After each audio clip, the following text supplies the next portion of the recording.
the largest tropical dry forest ecosystem on Earth.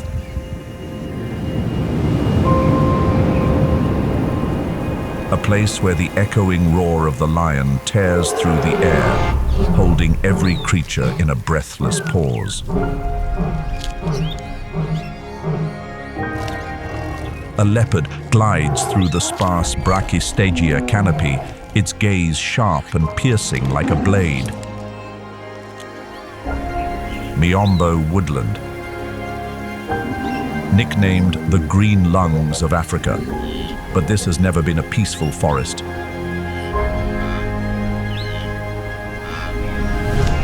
This is a natural arena where instinct and strategy merge into one.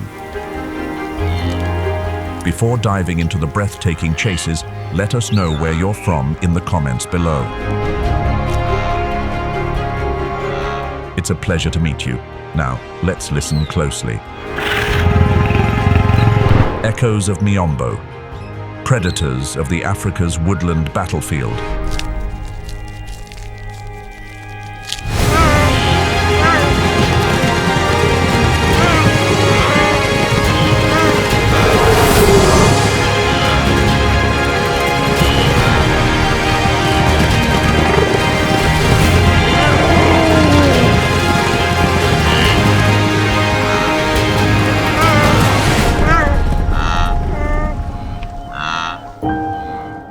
On the branches of ancient oak trees, a leopard lounges high above, its gaze sharp and unblinking.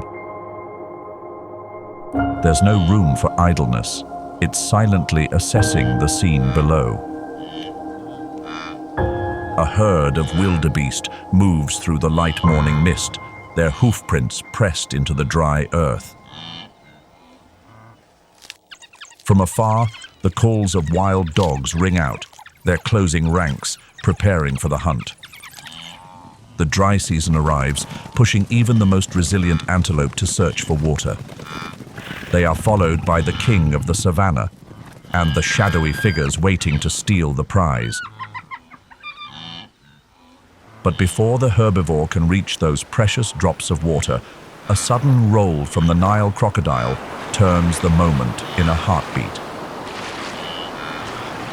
When food runs low, water vanishes, and the forest is torn open, every creature is pushed to its limit.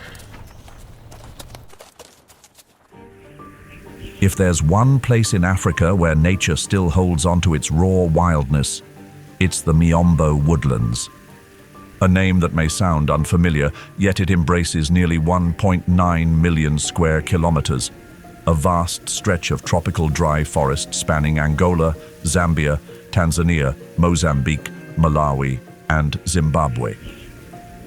This isn't the lush, steamy rainforest often seen in documentaries. Miombo is a dry highland region where twisted tree trunks stand resilient under sun and wind, rising from the parched red earth, and have endured for thousands of years.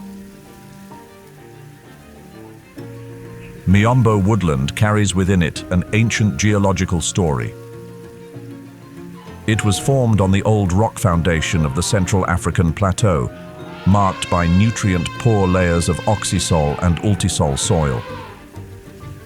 These harsh conditions have shaped a resilient plant community, dominated by species like Brachystegia, Julbernardia, and Isobelinia.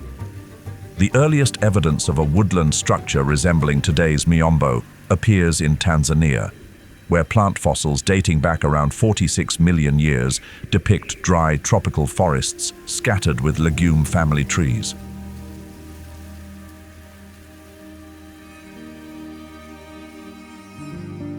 The Miombo woodlands are deeply intertwined with the history, religion, and culture of many Bantu communities such as the Bemba, Lozi, Yao, Luvale, Shona, and Luba. Among the Shona people in Zimbabwe, rituals honoring ancestors and nature take place within the forest, which is seen as a sacred space connecting humans with the spiritual world. Similarly, the Yao people in Mozambique and Malawi hold initiation ceremonies in the forest, where young individuals are taught about cultural values and community responsibilities. This connection reflects a profound relationship between people and the natural world, where the forest is not only a source of life, but also an essential part of cultural identity.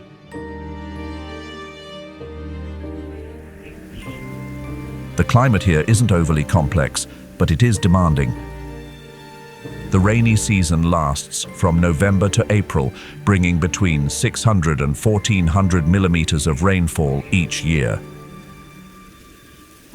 Then comes the dry season, from May to October, with average temperatures ranging from 20 to 25 degrees Celsius, accompanied by hot winds and a high risk of wildfires.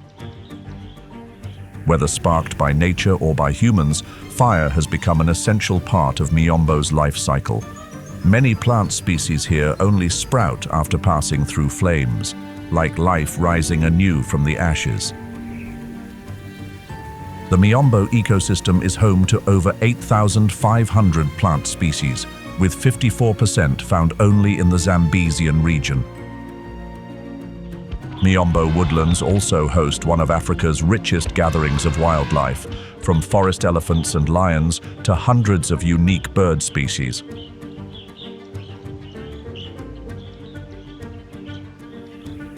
The central Zambesian Miombo woodlands stretch from northeastern Angola all the way to western Tanzania, crossing through the untouched landscapes of the Democratic Republic of the Congo, Zambia, Malawi, and Burundi. Across these dry, nutrient-poor highlands, rain visits only for a few brief months, with annual rainfall averaging between 1,000 and 1,400 millimeters.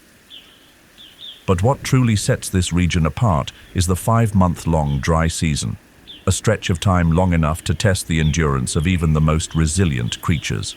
Located at nearly 2,000 meters above sea level, Nyika National Park is the largest national park in Malawi, covering an area of 3,200 square kilometers and encompassing almost the entire Nyika Plateau.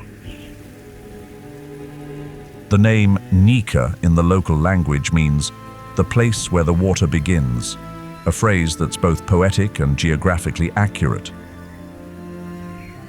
Nyika National Park is home to more than 100 species of mammals, along with over 400 recorded species of birds. In the dry season winds that sweep across the rolling hills of the Nyika Plateau, the small and quiet common duiker continues to endure. The name duiker, meaning to dive in Afrikaans, speaks to its unique survival instinct. Instead of fleeing far, it makes quick, low dives into the underbrush, slipping away from predators with swift precision. They feed on a wide variety of foods, from leaves, shoots, fruits, and seeds, to fungi, insects, and even small animal remains when needed. When water is scarce, they survive by relying on wild melons and other moisture-rich plants. At Nika National Park, where the climate stays cool year-round, the common duiker shares its home with hundreds of bird and mammal species. Rather than living in herds, this species chooses a solitary life, marking its territory using scent glands beneath the eyes and between the hooves. Each year, the female gives birth to a single fawn after a pregnancy lasting 6 to 7 months. Within just 24 hours, the newborn is on its feet, stepping into a world filled with watchful eyes and quiet challenges.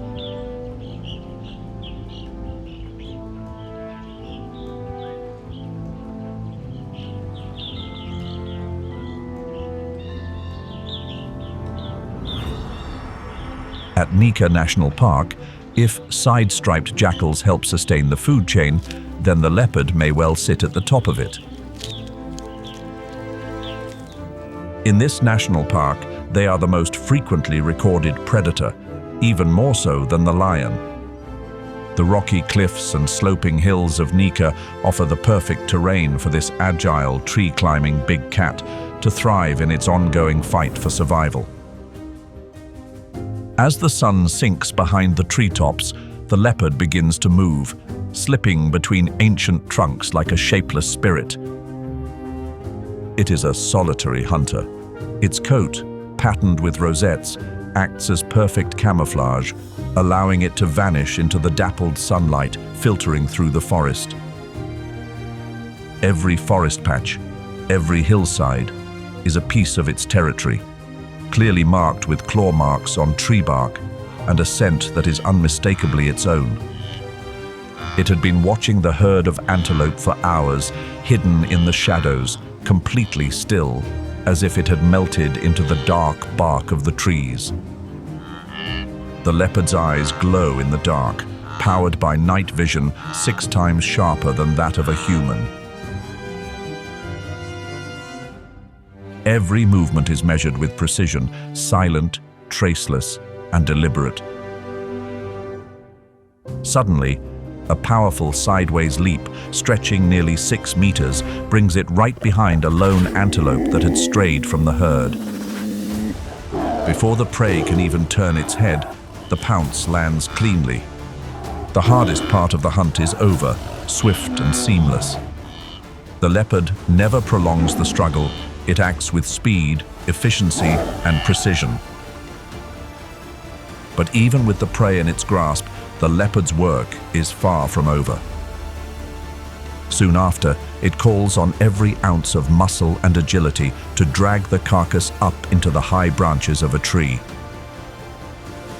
This is its aerial stronghold, beyond the reach of any hyena, and far above where a lion might bother to climb. The leopard embodies a quiet, commanding beauty, as if it were crafted by the hands of a divine artist, blending the grace of a dancer with the resolve of a silent warrior. The life of a leopard begins in silence. After a pregnancy lasting about 90 to 105 days, the female gives birth to 1 to 3 cubs in a secluded den, tucked within a rocky crevice, tree base, or dense thicket. They are born blind, fragile, and completely dependent on their mother. To protect them, she moves them often from one hidden spot to another, avoiding the attention of other predators. It takes nearly 2 years before the young are ready to leave her side, carrying with them their first lessons on survival in a world where even the shadows hold hunters. At Nyika National Park, the presence of the leopard plays a pivotal role in the ecosystem. They help regulate populations of herbivores like the common duiker, reedbuck, and bushbuck, maintaining a delicate balance between vegetation and wildlife. They also drive natural selection. Only the strongest and swiftest individuals can escape their sudden pounce. A male's territory here may cover just a few dozen square kilometers, yet that space is enough to maintain biological distance and harmony among individuals. Though they favor high terrain, leopards are not picky about where they live. From tropical rainforests to arid savannas, from rocky mountains to open grasslands, they can thrive anywhere there is enough cover and a steady food supply. However, this adaptability is now under serious threat. According to the 2024 update from the International Union for Conservation of Nature, leopard populations in Africa have declined by more than 30% over the past 3 decades, driven mainly by deforestation, poaching, and conflict with humans.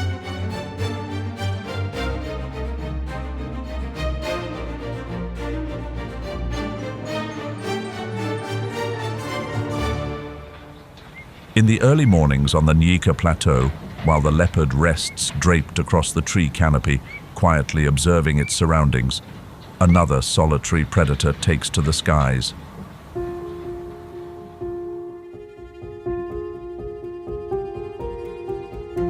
It is the black-winged kite, a bird of prey with an elegant snow-white plumage, yet sharp and calculating, with eyes as red as rubies. On the vast grasslands of Nika, where the plains stretch to the horizon, the black-winged kite survives through sheer precision. With the ability to hover motionless in mid-air like a suspended kite, it spots prey below and dives like an arrow, silent and sudden. Sometimes it waits patiently on a high perch. Other times, it appears near wildfires, where fleeing prey stumbles into its line of sight.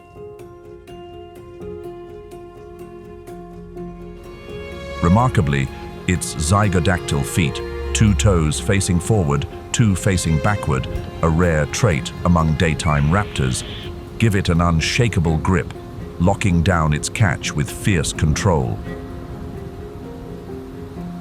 Voles are a favorite meal, making up the bulk of its diet. Its menu also includes large insects, small reptiles, birds, bats, snakes, and even frogs. During the day, this bird usually hunts alone or in pairs, but when night falls, they gather in the tall trees, with hundreds of individuals roosting together in peaceful silence, like a quiet, close-knit community.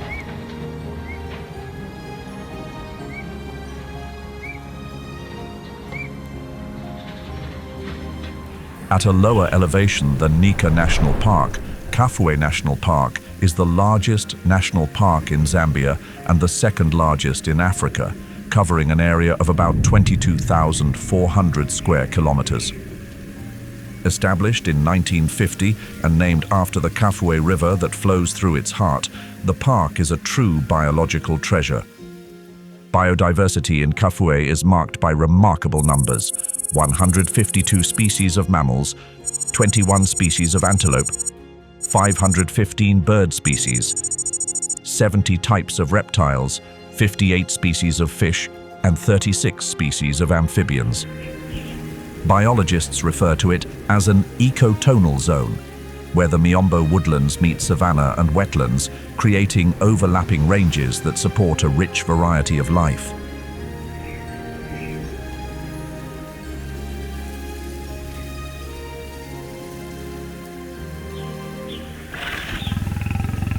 In this land where rain visits only for a few brief months, a symbol of pride and power continues to endure: the lion. Kafue National Park is home to over 200 individuals, making it one of the few remaining stable lion populations in South-Central Africa.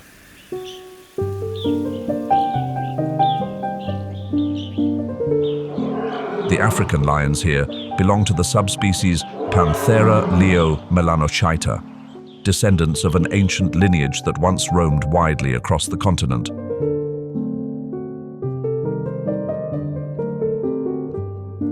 But after centuries of change, only a few places like Kafue remain wild and vast enough to support a healthy population. Over the past 50 years, lion numbers across Africa have declined by as much as 70%, driven by habitat loss, human-wildlife conflict, and illegal hunting. In the wild, lions typically live around 10 to 14 years, much shorter than in captivity, where they can live over 20 years. Within a pride, lionesses often give birth around the same time and raise their young together. Cubs can nurse from any female that is currently lactating.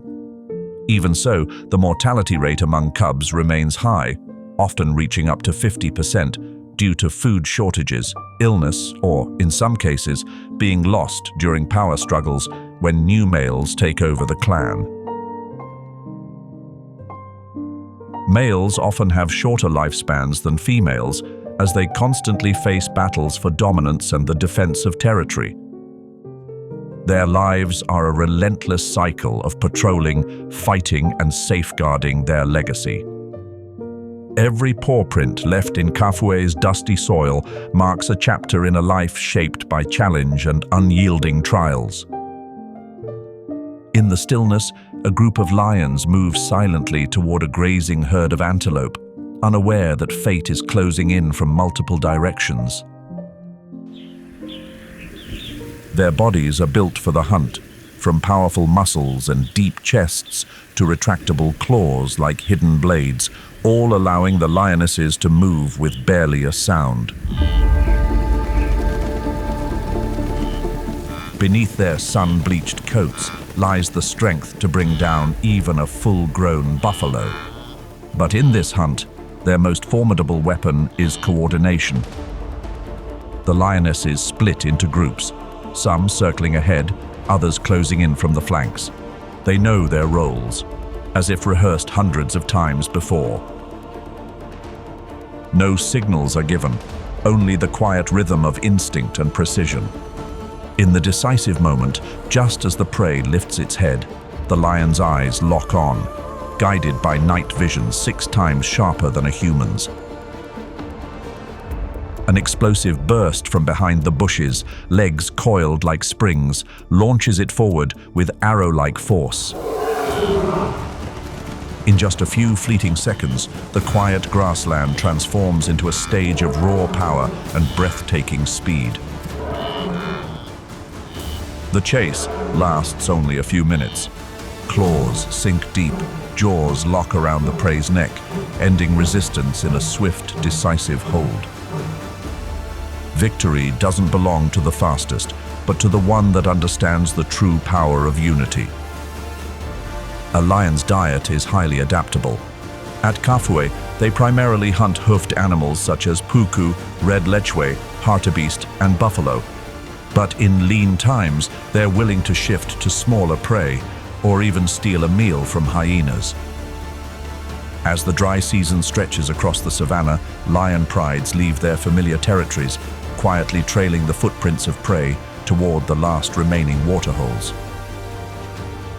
At these rare oases of survival, they encounter some of the most challenging, but also most rewarding targets, from blue wildebeest to zebra.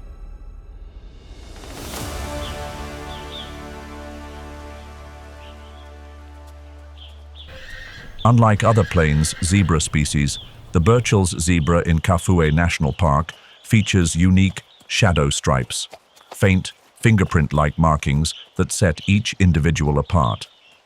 These patterns even help deter the tsessebe fly, a blood-feeding insect known for its harmful bite.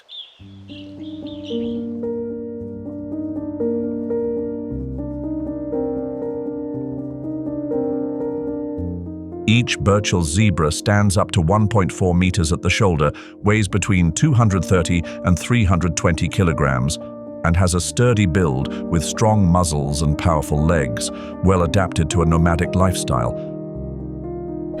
They live in harems, where one male leads a group of females and their young. Multiple harems may come together to form large herds of hundreds, often mingling with wildebeest or antelope, creating a natural network of alert eyes to guard against stealthy predators. Burchell's zebra do not follow a strict breeding season, though birth rates tend to rise during the warm, wet months. Pregnancy lasts over a year, typically resulting in a single foal that can stand within 20 minutes of birth, run within an hour, and begin nibbling grass just a few days later, though it continues nursing for up to 11 months. Communication within the herd is subtle and complex, involving whinnies, snorts, bray-like calls, ear gestures, and mutual grooming behaviors that strengthen social bonds and ease tension. Burchell's zebra are specialized grazers, favoring short, low-growing grasses and turning to leaves and roots when food becomes scarce. Water is essential to their survival, so they rarely stray more than 10 to 12 kilometers from a reliable source. Thanks to the stable conditions of Kafue, Burchell's zebra don't need to migrate over long distances. Instead, they gather around the Busanga Plains, where seasonal abundance of water and grass keeps their needs well met. Alongside them roams the blue wildebeest, a species of antelope that lets water dictate every move it makes. The name wildebeest means wild beast, a term coined by early Dutch settlers, struck by its untamed appearance. A large head, curved horns, shaggy mane, heavy chest, and thick beard.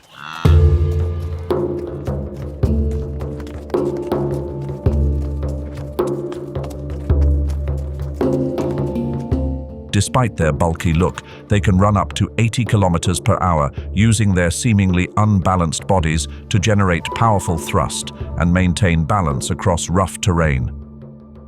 With no single leader, wildebeest herds move through collective intelligence, each individual adjusting to its neighbors, creating an astonishing level of coordination that helps the entire group cross rivers, avoid lions, and respond instantly to the environment. Every micro-decision is like a blood vessel in the living body of the herd. Unlike zebra, which are browsers, wildebeest are specialized grazers, equipped with broad muzzles and strong incisors designed to crop low grass close to the ground. They help manage grass height, stimulate regrowth, and indirectly create ideal grazing conditions for species like zebra, buffalo, and impala. Thanks to their large numbers, they serve as a keystone prey, sustaining predators and helping maintain the ecosystem's delicate balance. In the food chain, wildebeest are a keystone prey species, meaning their presence helps sustain the entire natural predatory structure. A single wildebeest herd can feed a pride of lions for weeks.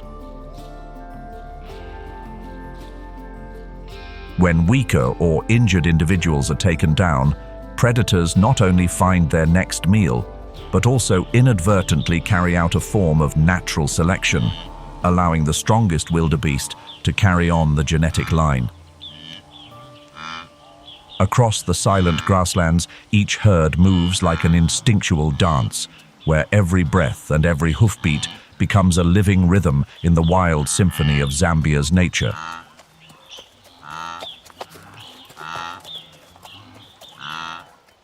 As the morning light spreads across the vast grasslands of Kafue National Park, mottled figures, like living paintings, begin to stir.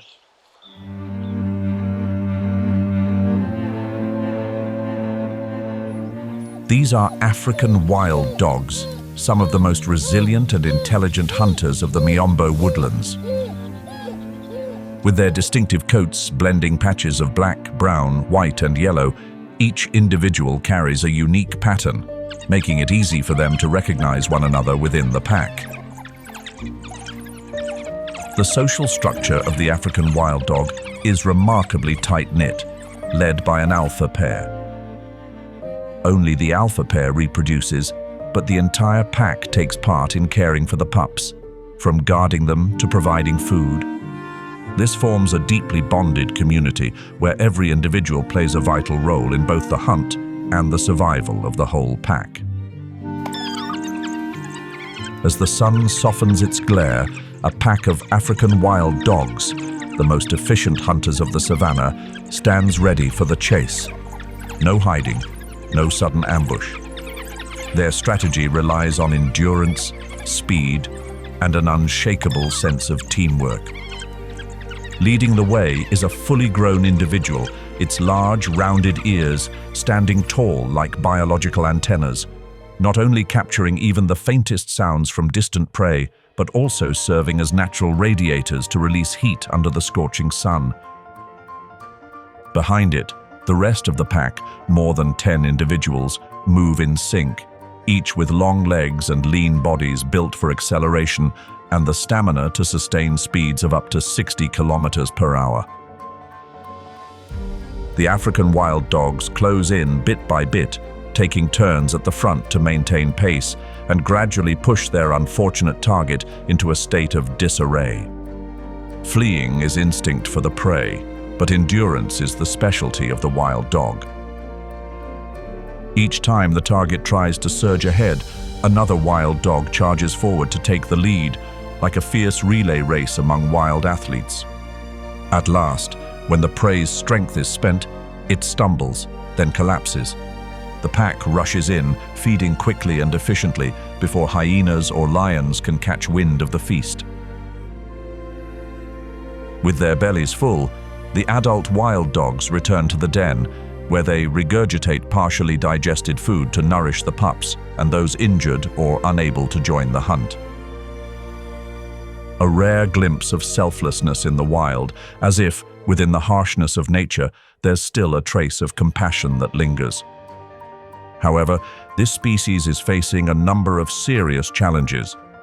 According to the latest estimates, only around 6,000 African wild dogs remain in the wild, with approximately 1,400 of them being fully grown individuals. The main threats include habitat loss and fragmentation, conflicts with humans due to livestock hunting, road accidents, and infectious diseases such as rabies. The African wild dog plays a vital role in the ecosystem, helping to regulate herbivore populations and maintain ecological balance. Their existence is a testament to the complexity and delicate harmony of the African wilderness, where every species has its place and purpose within the vast web of life. Which do you think has a more fascinating social structure? A lion's pride or a wild dog's pack? Drop your thoughts in the comments. We'd love to hear from you. Covering a total area of up to 1,185,632 square kilometers, the dry Miombo woodlands stretch across a vast portion of Tanzania, Mozambique, Malawi, Zambia, Zimbabwe, and Angola. This is one of the largest dry tropical forest regions on the continent, where the harshness of the climate and the scarcity of resources have given rise to a uniquely resilient and diverse web of life. The southernmost part of the dry Miombo woodlands, stretching across regions of Malawi, Mozambique, Zambia, and Zimbabwe, is among the most climatically demanding areas in the entire Miombo forest system. With average annual rainfall ranging from just 600 to 1,000 millimeters, the southern Miombo woodlands receive the least precipitation of the three main subdivisions of the Miombo ecosystem. A brief rainy season runs from around November to March, giving way to a long and challenging dry season that lasts 6 to 7 months. During the dry season, daytime temperatures can soar above 35 degrees Celsius, while winter nights can dip below 10 degrees Celsius. Amid the sun-scorched grasses and cracked earth of the southern Miombo woodlands, the white rhinoceros continues its quiet journey. The name white has nothing to do with its color. It comes from the Afrikaans word wide, meaning wide, a nod to its broad, square-shaped lip, perfectly adapted for grazing on low-lying grasses across the dry savanna. Weighing up to 2,500 kilograms in males, the white rhino is the second largest land mammal after the elephant. In a habitat where daily temperature swings can reach 25 degrees Celsius, their thick gray skin serves both as a natural shield and as a testament to years of surviving in the dust and mud. To protect themselves from sunburn and biting insects, they frequently wallow in mud, a cooling, earthy coat drawn straight from the forest floor. Unlike the solitary black rhino, the white rhino lives in small groups, usually made up of a mother and her calf, while adult males maintain separate territories, which they mark with dung and urine. With a pregnancy lasting 16 months, each female gives birth to only one calf and nurses it for 2 to 3 years. A particularly long reproductive cycle that makes the species especially vulnerable. Though calm by nature, they can charge at speeds of 40 to 50 kilometers per hour when defending their territory or their young. Any loss of a white rhino can have a significant ripple effect across the entire population. As of the end of 2024, an estimated 17,400 southern white rhinos remain in the wild, a remarkable recovery from fewer than 100 individuals at the end of the 19th century, thanks to decades of dedicated conservation efforts. Yet, the threat still looms. 586 individuals were lost in 2023 alone, targeted for their horns, which are made of keratin, the same substance as human fingernails, yet are hunted due to misguided beliefs and symbolic value.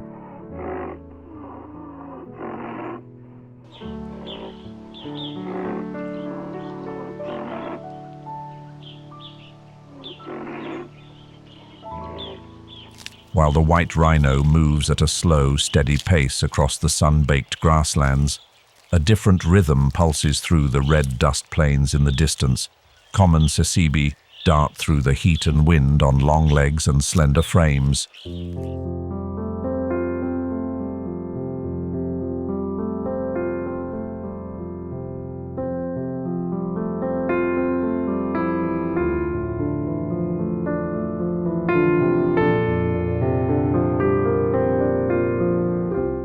Also known as tsessebe or topi, this antelope is among the fastest on the African continent. Tsessebe are ecological pioneers, often the first to arrive in freshly burned areas to take advantage of the nutrient-rich new grass, paving the way for the recovery of the entire ecosystem. They can travel up to 5 kilometers each day in search of water, a precious and scarce resource in the Miombo, especially during the dry season. The breeding season aligns with the rains, and after a 7-month pregnancy, calves are born into lush green grasslands, able to stand and run just hours after birth. Tsessebe are also known for their curiosity. Rather than fleeing at the first sound, they may pause to investigate, a behavior that's both endearing and risky. They also display unusual behaviors, such as sleeping with their snouts pressed to the ground and horns pointing skyward, or smearing mud on their faces and horns, possibly as a show of strength or dominance. With a sloping back and prominent shoulders, their gait may seem awkward at first glance, yet tsessebe can reach speeds of 80 to 90 kilometers per hour and maintain high speed over long distances. This is a crucial survival instinct to evade most predators, but still not quite enough to escape the grasp of a cheetah.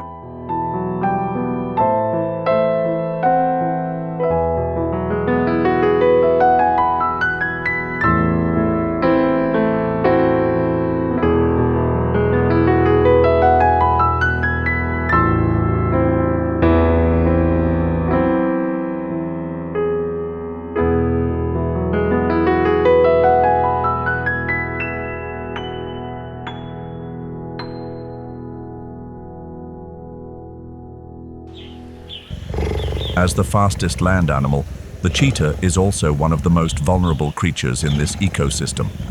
Its evolutionary journey spans millions of years, beginning with ancient ancestors that first appeared in North America before evolving and spreading across Asia and Africa.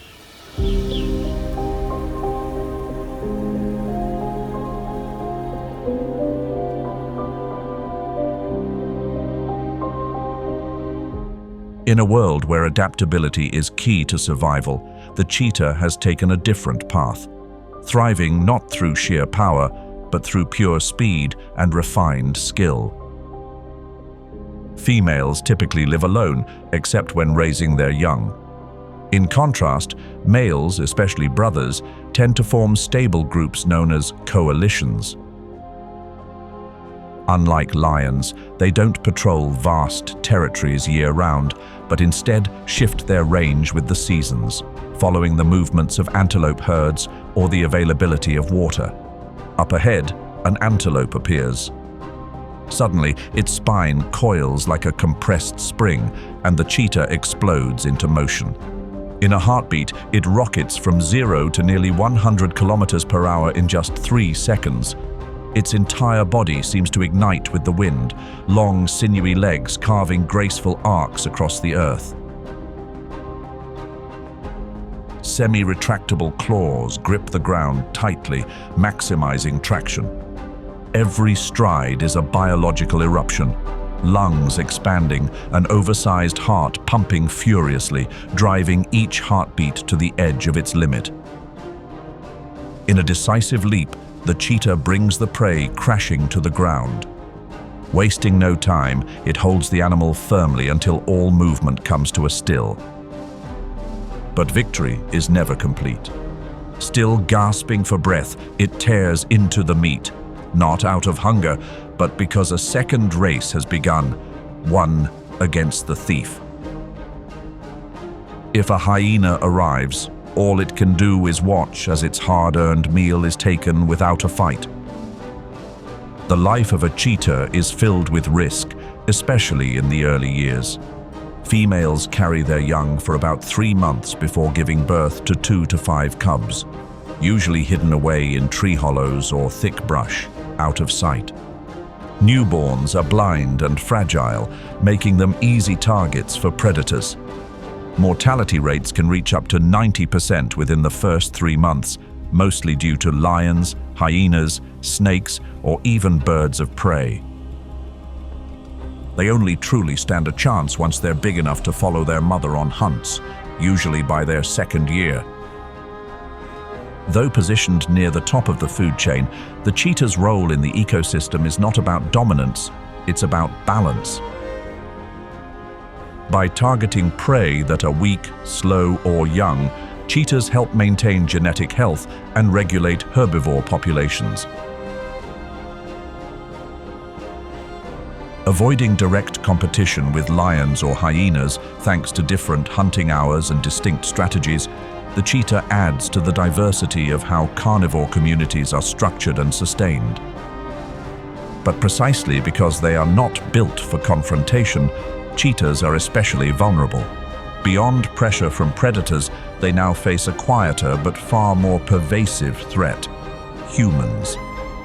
According to the latest survey data from the International Union for Conservation of Nature, updated at the end of 2024, the global population of adult cheetahs is estimated at just around 6,517 individuals. The Southeast African cheetah subspecies, found in southeastern Africa, accounts for approximately 4,000 to 4,500 of them.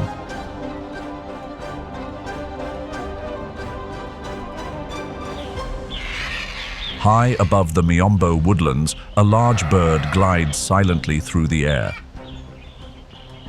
With a wingspan of nearly 3 meters and piercing eyes, the lappet-faced vulture appears like a silent sentinel at the threshold between life and loss in this untamed land. The lappet-faced vulture is the sole representative of the genus Torgos, an ancient branch of the Accipitridae family. Through millions of years of natural selection, this species has become perfectly adapted to harsh habitats like the Miombo. In contrast to its quiet presence in the sky, on the ground, the lappet-faced vulture is a commanding force. With a large, hooked beak powerful enough to tear through the toughest hides and tendons, it paves the way for dozens of smaller scavengers to feed. A small antelope carcass can be stripped down to the bone in under 20 minutes. When the lappet-faced vulture arrives, even hyenas and jackals think twice, giving way to a beak with the strength of steel jaws. Its dark plumage, almost jet black, contrasts sharply with white legs and a bare head shaded pink or red, giving the bird a rather formidable appearance. The wrinkled folds of skin around its neck, known as lappets, are a signature trait of the species. In an environment teeming with bacteria from decaying carcasses, that bare head is a smart evolutionary feature, easier to keep clean and naturally disinfected by the sun. Unlike other vultures that may gather by the hundreds around a carcass, the lappet-faced vulture tends to live alone or in pairs.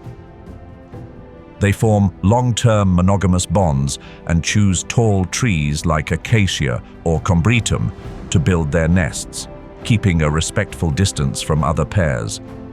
Each breeding season, they lay just a single egg, which is incubated for around 55 days. The chick takes up to 125 days to fledge and won't reach breeding age until about 6 years old. A slow and fragile life cycle in an unpredictable wilderness. Their diet doesn't stop at carcasses. When necessary, they can hunt small animals, nestlings, reptiles, large insects like grasshoppers, and have even been recorded raiding flamingo nests for eggs and chicks. This ability gives them an edge over vulture species that rely entirely on carrion, especially during the dry season when animal remains become increasingly scarce. Contrary to common belief, they don't navigate by scent. With extraordinary eyesight, they can spot carcasses or unusual movement from altitudes over 1,000 meters. They even use social observation skills, watching the behavior of other vulture species to find their way to a potential meal. By swiftly processing carcasses, they help prevent the spread of bacteria or viruses that emerge during the decomposition of flesh. But that ecological strength does not make them immune to danger.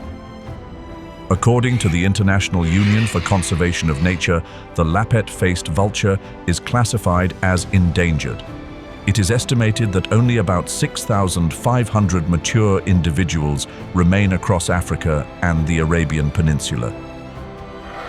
And if the day comes when they vanish from the skies over the Miombo, it won't just be the loss of a bird, it will be the breaking of a vital cycle.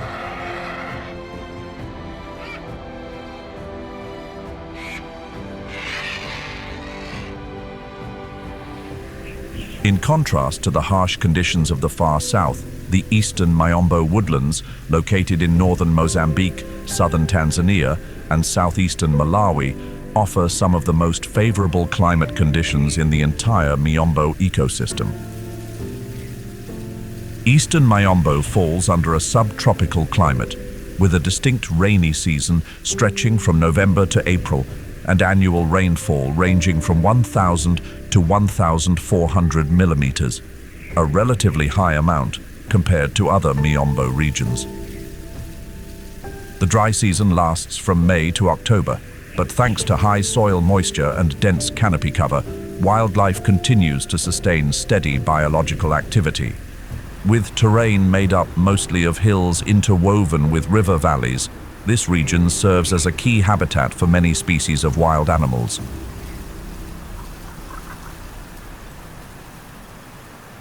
In contrast to the peaceful appearance that the eastern Miombo wears each morning, beneath the still surface of the water, a Nile crocodile watches with chilling patience.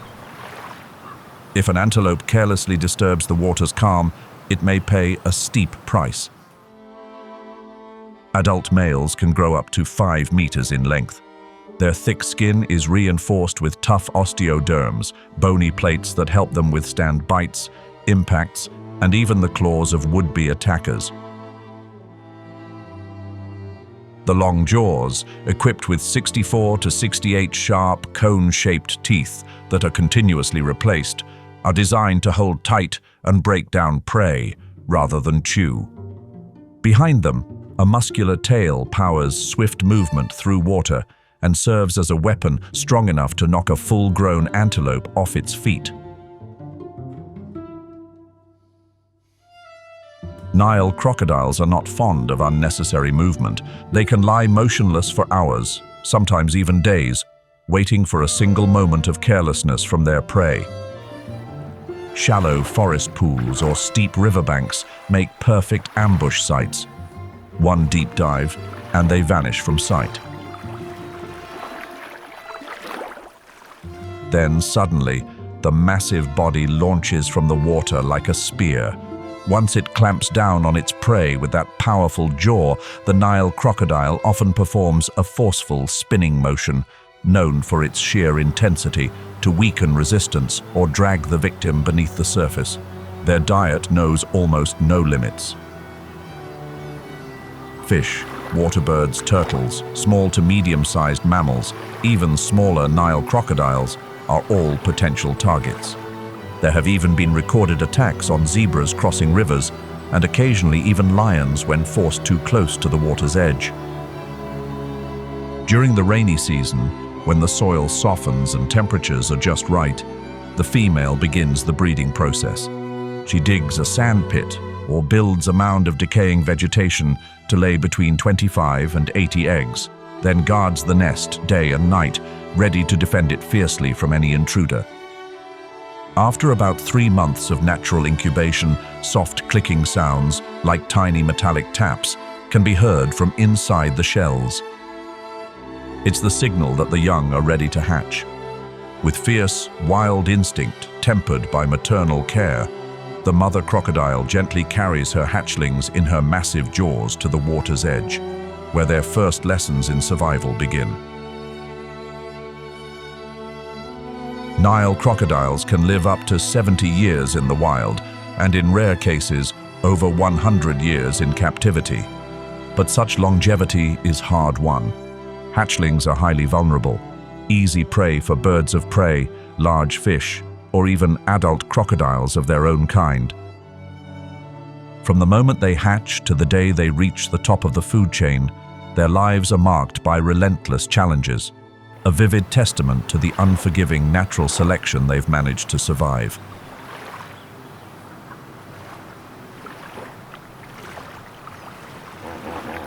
In the seemingly calm waters that conceal more than they reveal, another creature, just as massive and formidable as the Nile crocodile, quietly asserts its presence. This is the mighty hippopotamus. Not a predator, nor a symbol of agility like the antelopes of the savanna, the hippopotamus is nonetheless one of the largest land mammals on Earth. Adult males typically weigh between 1,500 and 3,200 kilograms, while females range from 650 to 2,350 kilograms. Despite their massive size, they lead a semi-aquatic life, spending their days quietly submerged in water, emerging only at night when they truly come alive. The name hippopotamus comes from ancient Greek, meaning river horse, though in truth they more closely resemble living blocks of concrete gliding through riverbeds than anything equine or agile. With thick, hairless skin, their bodies handle heat poorly and are prone to cracking if deprived of moisture. That's why they spend nearly the entire day submerged in cool waters, rivers, swamps, or seasonal floodplains, which not only keep their skin hydrated, but also shield them from the sun's harsh rays. On that massive frame, the eyes, ears, and nostrils are set high atop the head, like floating sensors, allowing them to see and breathe, while the rest of the body remains hidden beneath the surface. The physiology of the hippopotamus holds many curiosities. Unlike other aquatic animals, they can't float easily due to their dense, heavy bone structure. Rather than swimming, they move by walking or slowly bouncing along riverbeds.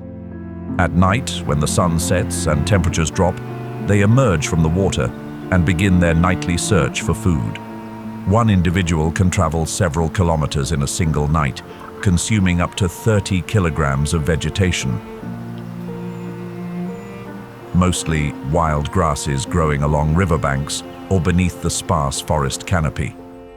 Hippopotamuses are not solitary animals. They gather in groups called a bloat, which can include up to 30 individuals. These social structures are typically made up of females and their young under the rule of a dominant male. This male defends a stretch of river as his territory and will fiercely confront any rival male that dares to enter. Such battles are far more than just headbutts. They can last for hours and leave serious injuries. Armed with massive jaws, canine teeth up to 50 centimeters long, and incisors sharpened into tusk-like weapons, they use these formidable tools not for hunting, but for defense and territorial dominance. Females usually give birth in the water where it's safer from predators.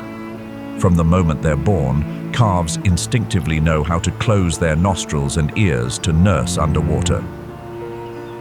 Hippopotamus mothers, with their immense size and fierce temperament, won't hesitate to charge into battle against any threat to protect their young. Their natural lifespan stretches to around 45 years in the wild and can exceed 60 years in captivity. Hippopotamuses are natural ecosystem engineers.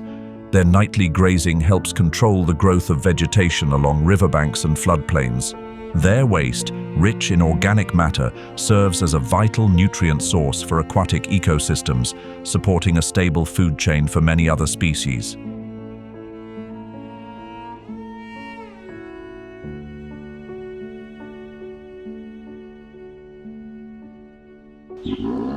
The eastern Miombo woodland still has more giants to reveal.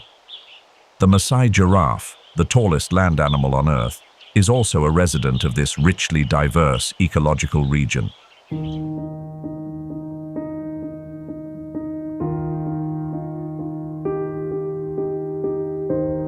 Standing up to 5.5 meters tall, with a heart weighing 11 kilograms that pumps 60 liters of blood every minute, their powerful bodies move with surprising grace, capable of reaching speeds of up to 60 kilometers per hour when needed. Their coats, patterned with maple leaf-shaped brown spots edged in gold that extend down to the ankles, are their most recognizable feature. A 50-centimeter-long, dark bluish-black tongue serves as the perfect tool for plucking acacia leaves, allowing them to feed while also shielding against the sun during the dry season.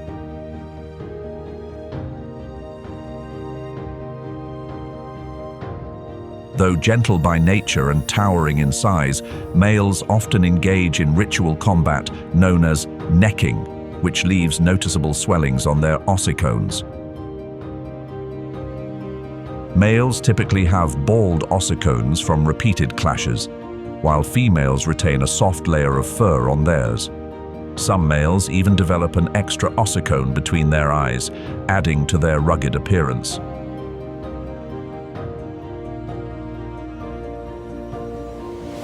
Maasai giraffes do not defend territories. They live in flexible groups of 10 to 20 individuals, primarily made up of females and their young. In times of water scarcity, they can go for weeks without drinking, relying on the moisture absorbed from tree leaves to stay hydrated. Maasai giraffes sleep only 5 to 30 minutes a day, usually in short bursts lasting just 1 to 2 minutes, and sometimes even while standing. This is a survival strategy that keeps them alert to predators, from lions to hyenas. By feeding on the highest leaves, Maasai giraffes help manage the tree canopy, stimulate the growth of vegetation below, and create natural pathways used by many other species.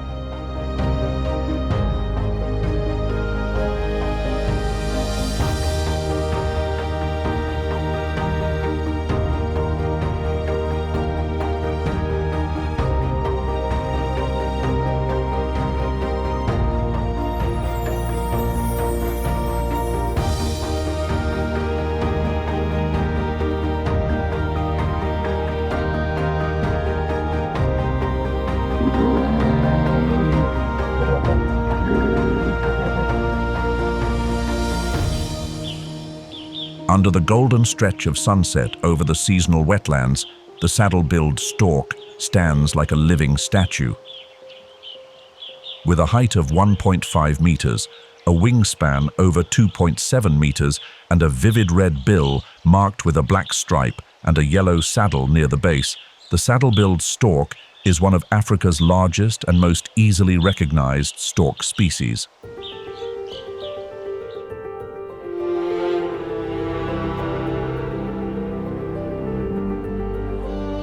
Unlike most stork species, they live alone or in pairs, staking out and defending territories around water sources. They move slowly and deliberately, stepping lightly through shallow pools without disturbing the muddy bottom. Their diet is diverse, ranging from fish, frogs, crabs, snakes, and lizards to nestlings and small mammals. Despite their striking appearance, saddle-billed storks are remarkably quiet. They produce only soft sounds, like hisses or snorts, especially when near the nest. This low-profile behavior is a strategy to avoid drawing attention, helping protect their eggs and young. Unlike most stork species, they live alone or in pairs, staking out and defending territories around water sources. They move slowly and deliberately, stepping lightly through shallow pools without disturbing the muddy bottom. Their diet is diverse, ranging from fish, frogs, crabs, snakes and lizards, to nestlings and small mammals.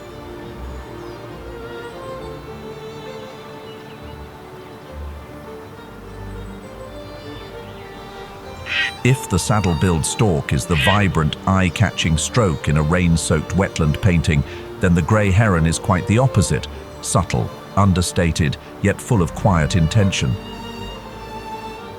Standing about 1 meter tall with a wingspan close to 2 meters, the grey heron wears a cloak of ashy grey touched with white. A simple silhouette that carries a sharp elegance. The long black crest, stretching from the eyes to the back of the head, along with its S-shaped neck, serves as the grey heron's primary hunting asset. There's no need for a chase. They stand motionless, watching intently, then launch an incredibly swift strike with their sharp bill when a fish, frog, crab, or even a field mouse comes into view. This ability to eat a wide range of prey allows the grey heron to thrive in temporary wetlands that appear for just a few weeks each year in the Miombo region. But its finesse goes beyond just hunting. The grey heron has a unique type of feather called powder down, feathers that break down into a fine, soft powder used to absorb slime and repel water. Along with a special claw on its middle toe for combing and spreading this powder, the heron keeps its plumage light, clean and fully functional, even after hours of wading through water in search of prey. Unlike the solitary saddle-billed stork, the grey heron lives in groups, nesting collectively in tall trees, forming heronries near rivers and marshes. Their nests can reach up to 1 meter in diameter and are reused year after year. Each breeding season, they lay 3 to 5 pale blue eggs, incubate them for 25 to 28 days, and after about 8 weeks, the young herons are feathered and ready to leave the nest. When not hunting, the grey heron glides effortlessly with broad wings and its neck tucked into an S shape, a flight posture that sets it apart from many migratory birds. During the dry season, it may travel hundreds of kilometers southward or along the coast in search of water, skillfully using thermal air currents to conserve energy along the way.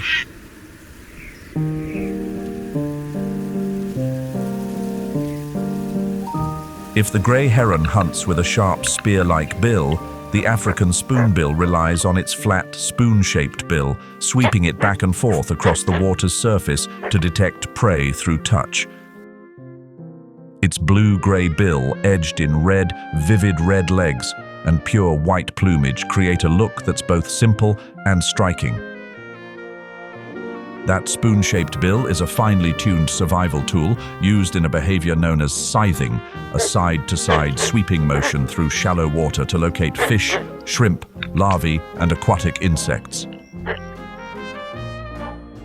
When prey brushes against the bill, a quick nerve response triggers it to snap shut instantly, with speed and precision. Unlike many solitary wading birds, the spoonbill lives in flocks, especially during the breeding season. In the seasonal wetlands of the Miombo region, they gather in colonies of up to 250 pairs, building nests from reeds and low branches. The young are fed with regurgitated food from the parents' throats, as their distinctive spoon-shaped bills have not yet fully developed.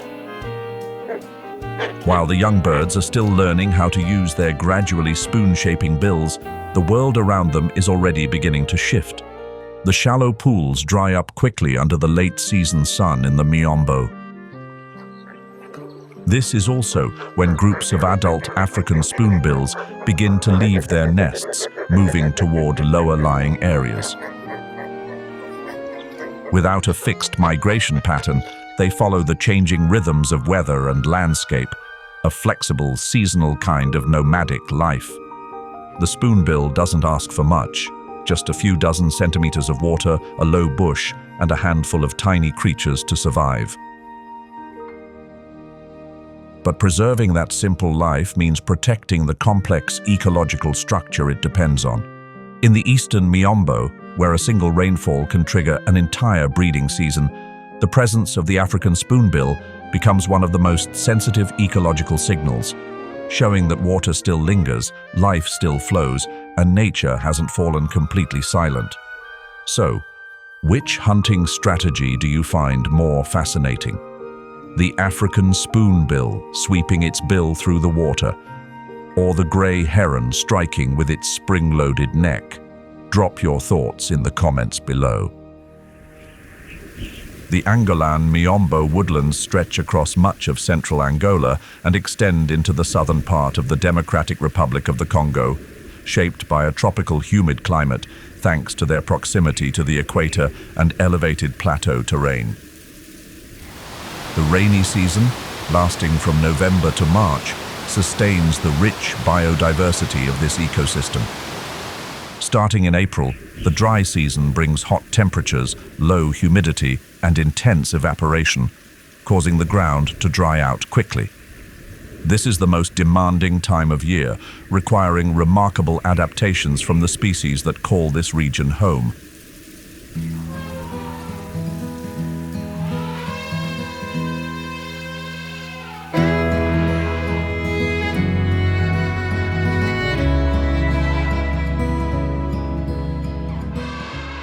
Present across nearly 2 million square kilometers of the Miombo woodlands is the African bush elephant, a symbol of wild strength and intelligence.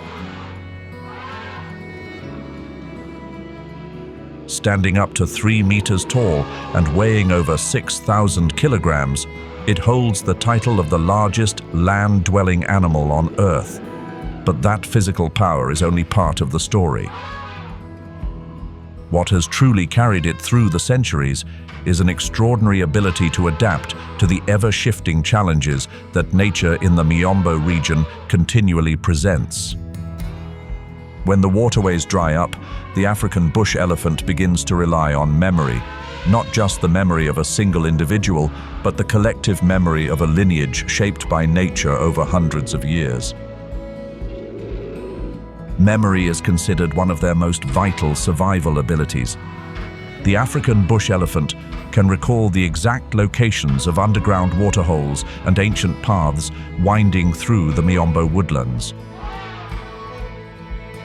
The herd follows routes passed down through generations, leading them to places they know still hold water.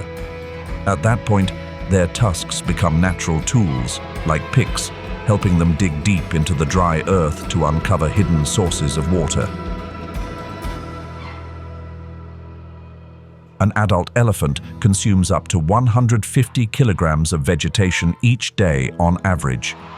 By breaking through dense plant layers, carving pathways through the forest, and spreading seeds through their dung, they create opportunities for hundreds of other plant species to regenerate. Wherever they pass, grass grows back green and trails begin to form. Smaller animals like antelope, warthogs, and even migratory birds rely on the signs elephants leave behind to navigate and survive. However, survival isn't just about how much an elephant can eat or its ability to find water. It also comes down to a body perfectly adapted to its environment. Its broad, fan-shaped ears, sometimes reaching up to 1.8 meters in length, function like biological radiators, helping regulate body temperature with each gentle flap.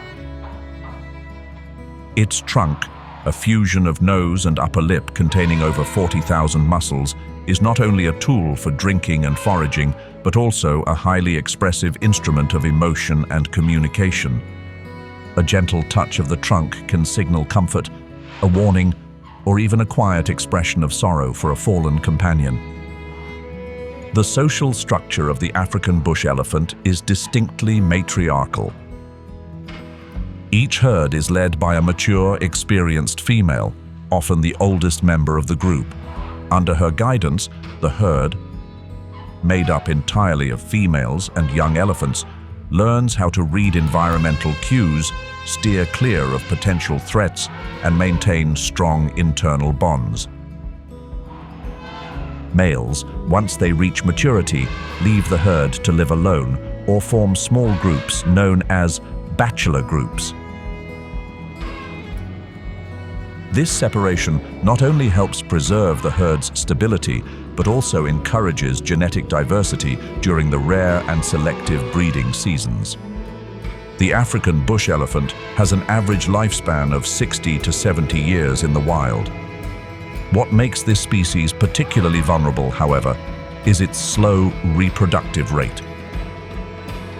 With a gestation period lasting up to 22 months and intervals of 3 to 6 years between births, even minor environmental changes or human impacts can lead to a dramatic population decline.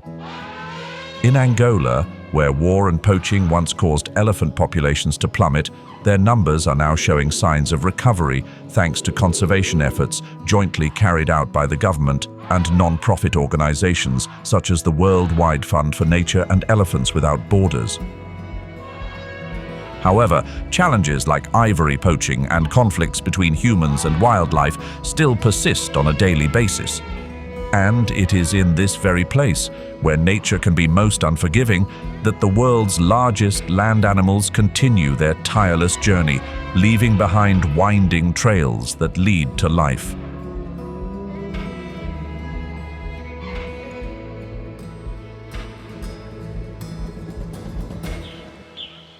When the African elephant strides forward like a wise elder, the sable antelope follows behind like a young warrior, unassuming yet sharp and poised to surge ahead. Both males and females carry crescent-shaped curved horns and belong to one of the largest antelope species in all of Africa.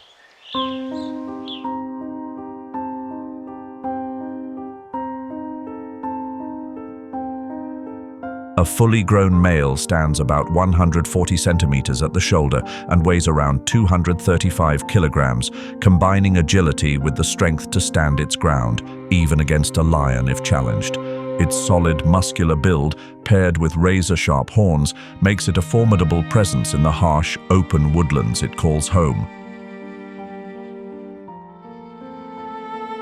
Sable antelope primarily graze on grasses, but they also browse on leaves and lick soil and bones to supplement their mineral intake.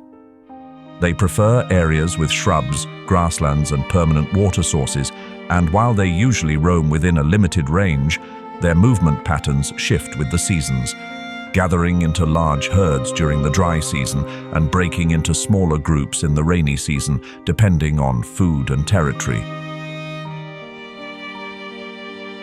They live in herds of 10 to 30 individuals, typically led by an adult female. Young males leave the herd around the age of 3, joining bachelor groups before competing for territories of their own. One of their signature behaviors is stotting, a powerful leap into the air using all 4 legs, not only a move to evade predators, but also a bold display of strength.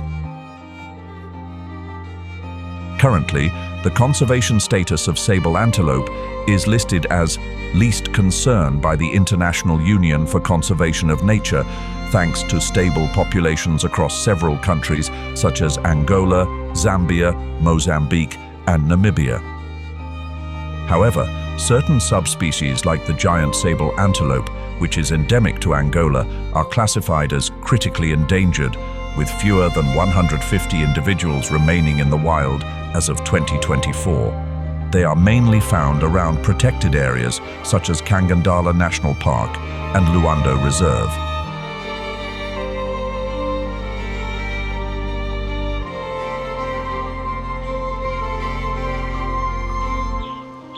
These protected areas are also home to the largest hyena species still roaming the earth, the spotted hyena. Though their appearance may remind some of dogs, they are actually more closely related to cats, civets, and mongooses.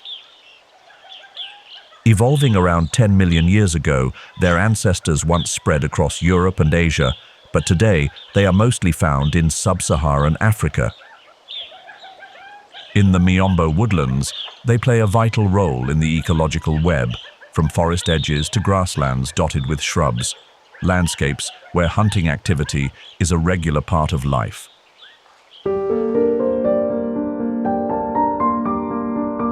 Far from the scavengers many people assume them to be, these predators are intelligent, relentless, and as tightly coordinated as a special operations unit. A single whoop echoes through the air, deep, drawn out and far-reaching, like a call to arms. The entire clan moves in, closing the circle. Their target is locked, an adult antelope stepping leisurely out from the trees, unaware that a storm is about to break. The chase begins. They charge in from multiple directions, forcing their prey to constantly change course.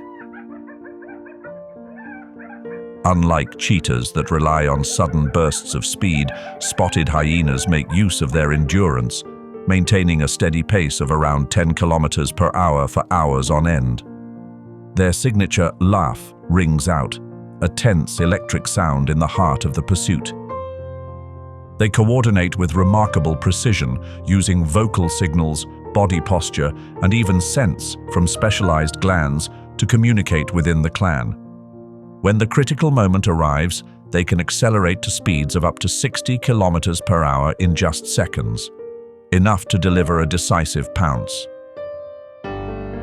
The spotted hyena may not have the regal build of a lion, but don't let appearances fool you.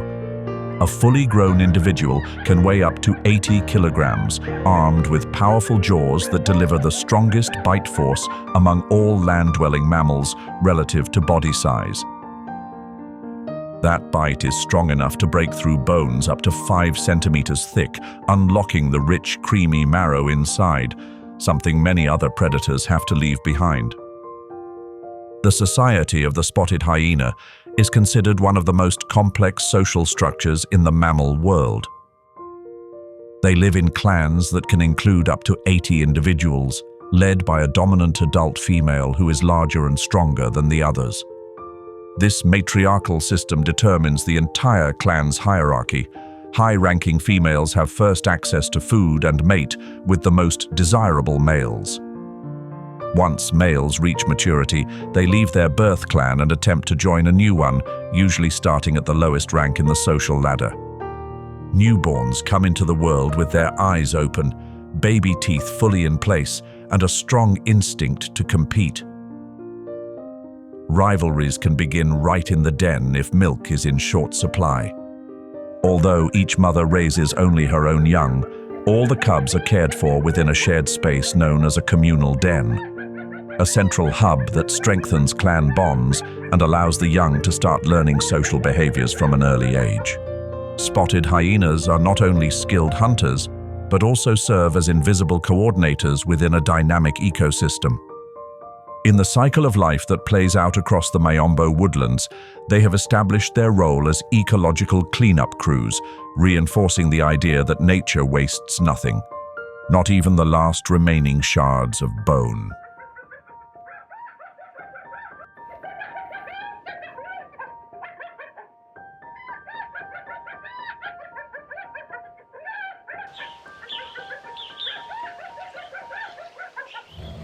The Angolan Miombo woodland is not just home to the giants. As the golden hues of sunset sweep across the slender tree trunks, the caracal moves with grace, almost as if gliding on air. The name caracal comes from the Turkish word karakulak, meaning black ear, a signature trait that serves both as a biological marker and a clever tool for camouflage. The caracal doesn't need a massive build to be an effective hunter.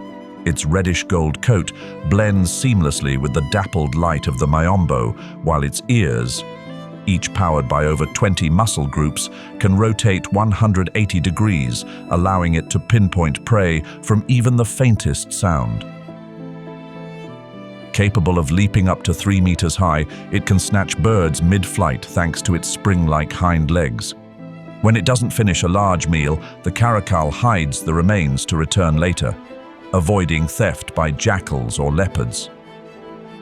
The caracal is a quiet, ecological filter, removing sick or weakened prey and helping to maintain both population health and balance within the food chain. With every silent step and every precise leap, it reminds us that in nature, silence is sometimes the highest form of survival.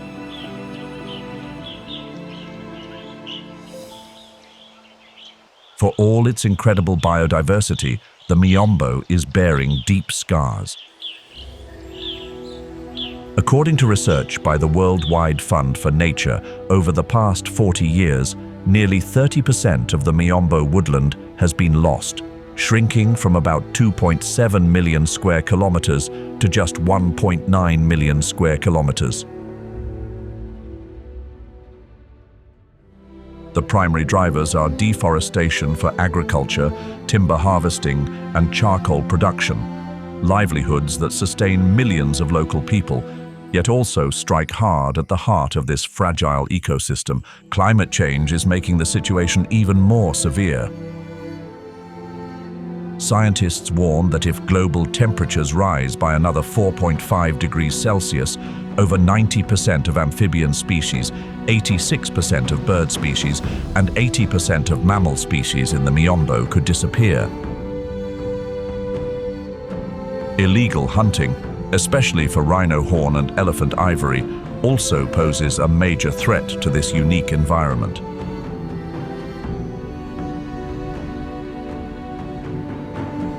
But amid the quieting woodlands, efforts to restore them are quietly taking root. A new intergovernmental initiative called the Pan-Africa Miombo Initiative was launched in 2024, paving the way for large-scale restoration of native forests using indigenous tree species and integrated ecological monitoring systems. At the same time, international organizations such as the FAO and the AICS have invested more than $8 million US in cross-border projects between Mozambique and Zimbabwe, aimed at restoring forests, protecting water sources, and supporting over 5,000 local households. In another corner of the Miombo, millions of young trees planted by Eden reforestation projects are not only holding the soil and water in place, they are bringing life back to areas once stripped bare by exploitation. Technology is also playing a role, with artificial intelligence from the Conservation AI platform being deployed to monitor wildlife and quickly detect signs of illegal hunting. But the future of the Miombo woodlands does not rest solely in the hands of governments or conservation groups. It also depends on each individual within the global community. And if you've ever visited Kafue National Park to witness wildlife in its element, or trekked through the Miombo woodlands following elephants on their search for water, don't hesitate to share your knowledge and experiences in the comments below. Your stories can become a source of inspiration and motivation for ongoing efforts to protect nature and rare species while helping preserve this ecosystem for generations to come. Don't forget to hit like, subscribe to the channel, and ring the notification bell so you can join us on the next extraordinary adventure.